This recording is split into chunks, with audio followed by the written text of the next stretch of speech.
Hey guys, and welcome back to my channel. So today I have a little bit of a different tutorial for you guys. I usually like to do either a full face from beginning to end kind of makeup tutorial, but I decided, you know what, I'm going to change it up today. This video is actually just going to be more narrowed down. It's specifically on how to create this eye look right here, and what it is, it's a glittery, soft cut crease look.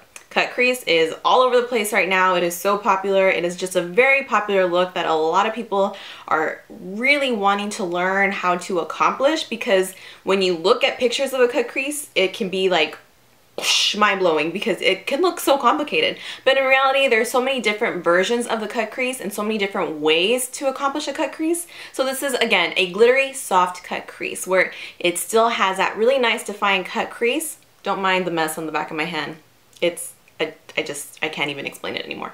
But also, you know, it's soft, so it's not going to be super harsh, and we're working with like a lot of soft, girly colors. There's, you know, pink glitter. Come on, how much more girly can we get? So if you want to learn how I got this soft, glittery cut crease, how many more times can I say it? Then just keep on watching. So I'm first going to be priming my lids using my MAC Paint Pot in Soft Ochre like I usually do. And I'm just going to be evenly as possible trying to put it all over my eyelid and making sure to put it from all the way from my brow bone all the way down to my lashes. And I just got a text message, ignore that. I've noticed that sometimes people put a little bit too much eye primer or eye base, and that kind of defeats the purpose.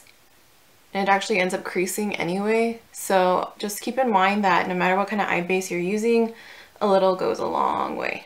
By the way, the brush I use for this, it's a BH Cosmetic brush, and it doesn't have a name on it. So it's just like this really fluffy angled brush.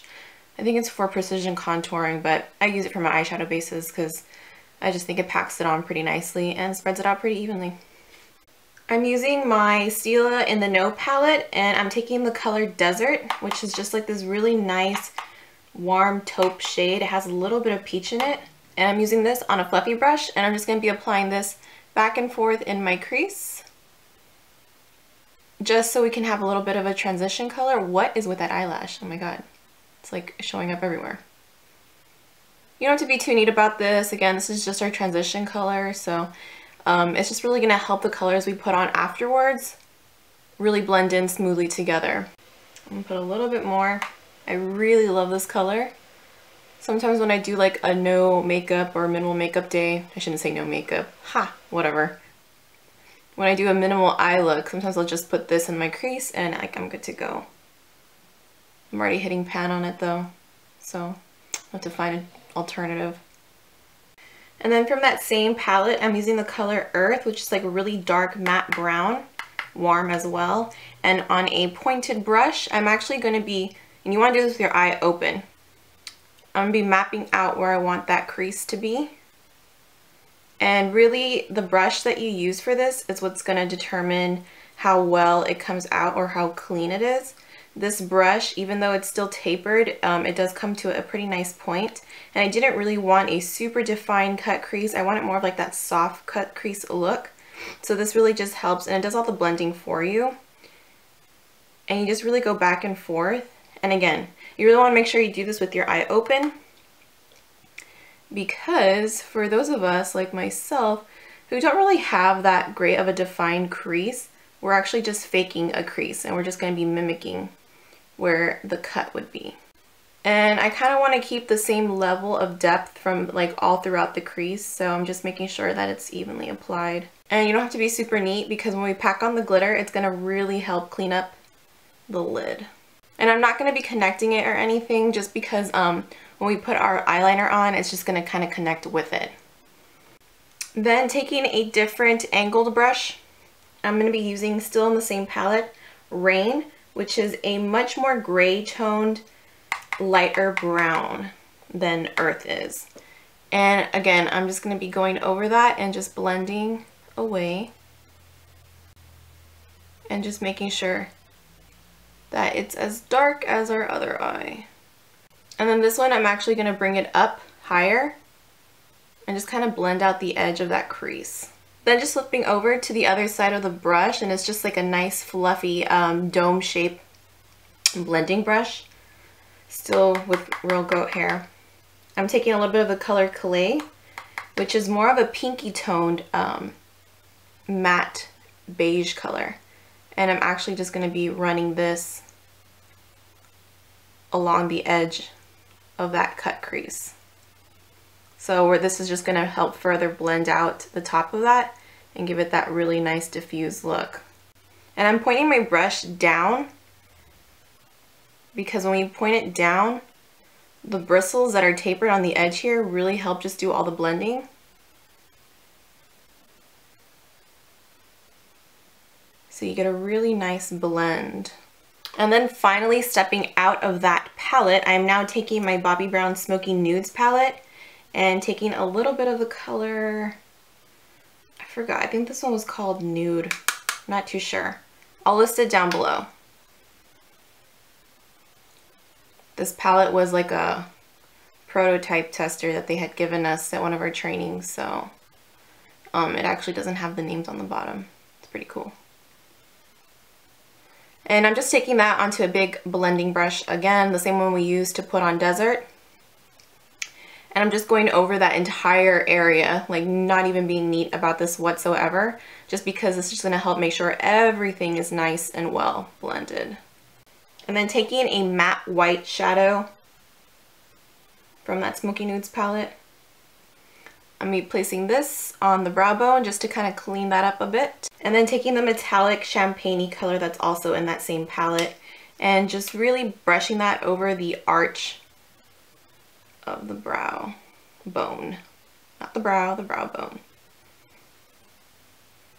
And don't be afraid of getting a little bit of the shadow on your brow, because that's what you can use brow gel for, to clean it up. So I'm going to be taking my Lime Crime glitter helper here, and I'm actually going to put just a little bit on the back of my hand. If you guys would see the back of my hand, you'd think I'm crazy, but literally there's makeup on the back of my left hand, like constantly, so I don't even take notice of it anymore. But I'm then taking a really flat shader brush and just picking up that glitter adhesive. And this is how we're going to map out where the crease or the lid and the cut is going to be. So I'm actually just going to start patting that onto the center of the lid, making sure I'm in focus, yeah.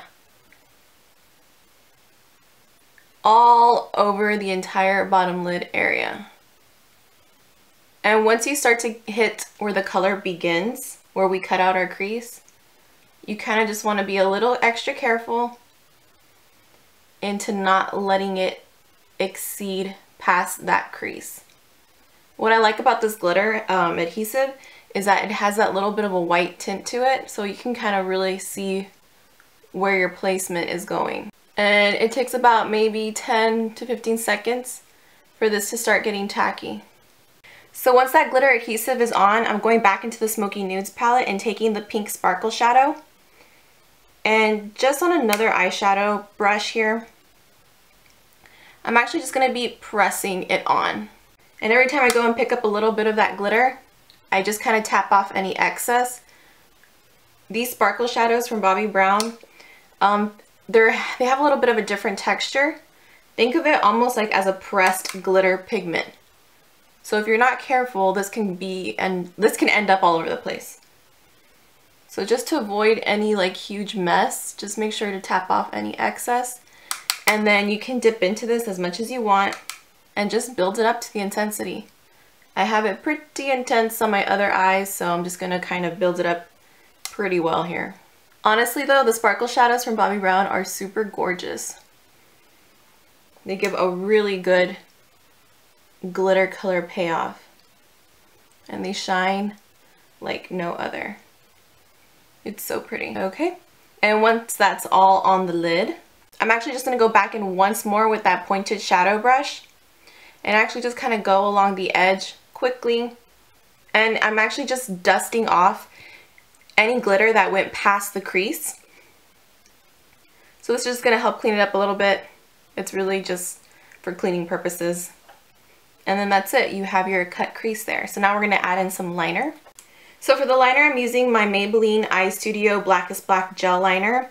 And I am taking that onto my Morphe B13 angled brush. And I'm using this brush first to just map out the wing.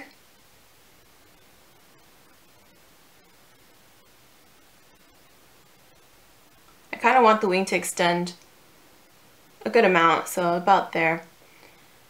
And then I'm just pulling the skin near my eyebrow up, making sure I'm in frame here.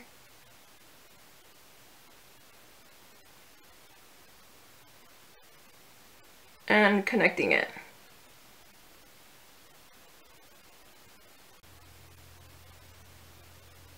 And then switching brushes, I'm now using my Bobbi Brown Ultra Fine Liner brush to just connect it to the inner corner.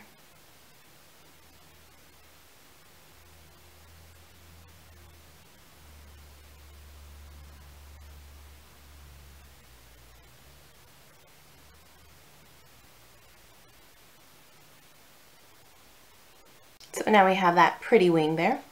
And then whatever excess gel liner I have on the back of my hand, I'm actually going to be using that to tightline those upper lashes, which is also why I like to use this brush too. I mentioned that in my winged eyeliner tutorial, that it actually makes tightlining those upper lashes really easy since the edge is already so flat, like a little paddle. And I'm also going to be lining my waterline. Let's see if I can stay in frame for this.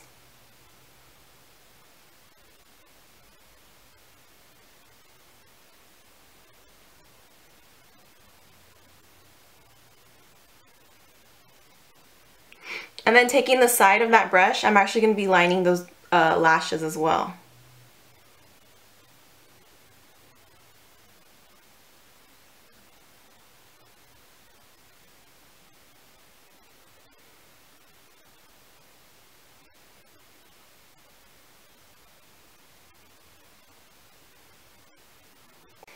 Then taking a flat shadow brush, this one is from MAC. This is the 212 or the 212, whatever you want to call it. And I'm actually picking up a little bit of a black matte shadow. I'm using Ebony from the Stila in the No palette.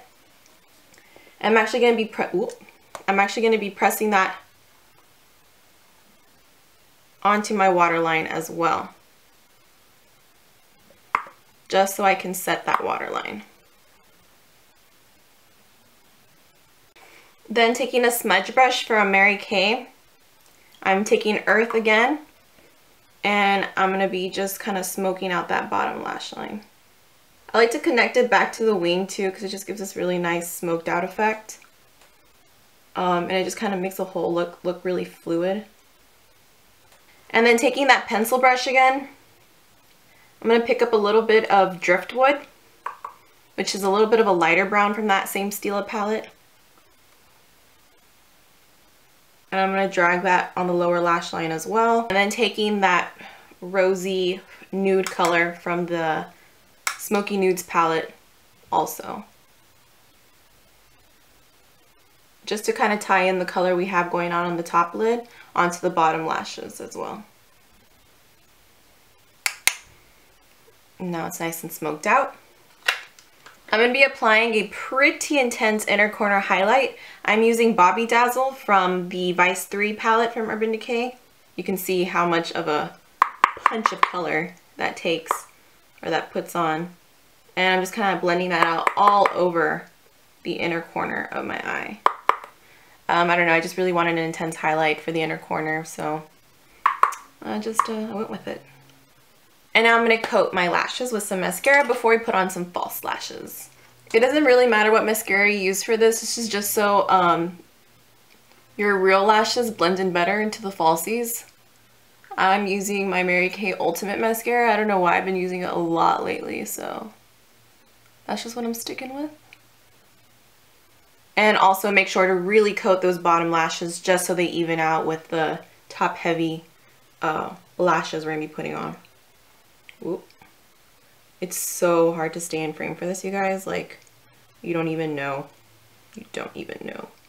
So if you think putting on mascara in frame is hard, oh my god, you don't even know how putting on falsies in frame is super difficult. So, excuse me, I may just kind of skip through this clip. But I'm going to be using my House of Lashes in Pixie Luxe. I absolutely love this style. And yeah, I'm gonna put some glue on there and I'm gonna let it dry, and then I'm gonna come back and let's see how I can do this on camera. Okay, so I don't know what point my camera stopped recording, but apparently my memory card was full, so I don't know exactly where the eyelash application left off. But either way, guys, this is the completed eye look. As you can tell, totally different with lashes on. As always, lashes just up your game like 100-fold, so can never go wrong with some falsies. I mean, come on, you cannot tell me this looks bomb.com. So that completes this eye tutorial. I hope this helped you guys learn a different way to do a cut crease. Just remember, it doesn't always have to be so perfect, so precise. As long as you get the general idea of it, you can actually continue and practice and working on making that cut crease as defined as you want to be.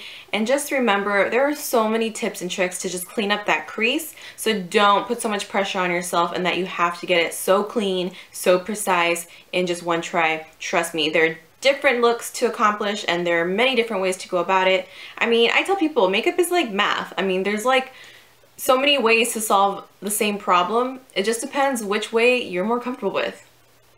Can we all just agree that if math was like makeup, I mean, I would be like a mathematician right now? I'm sure many of you would be too. I don't like math. Anyway, so yeah, I hope you guys were able to learn something, and let me know if you really like these shorter, more focused tutorials. I'm just kind of figuring out like what you all want to see or what's more appealing to you, because I know some people like full face makeup tutorials, some people just like one specific tutorial, like just on a specific area. So let your girl know what it is you want to see. But other than that, thanks for watching. Please remember to like, subscribe, and share. Also, I mentioned this in the description bar of my last video. I did go and change my Instagram username, so all of my previous videos have my old username on the bottom of the screen. I have changed it. Instead of KatHerinekrdz, it's now Katherine with a K and then RDZ. So Katherine, K, RDZ. And I did that so y'all can find me easier on all different platforms of social media. So you can add me on Snapchat, Twitter, Instagram, and then I have my Facebook page linked down below as well. But that's a different link. So, but down below in the description bar, go ahead, you'll find me on all of those. But yeah, I'll see you guys in my next video then. Bye.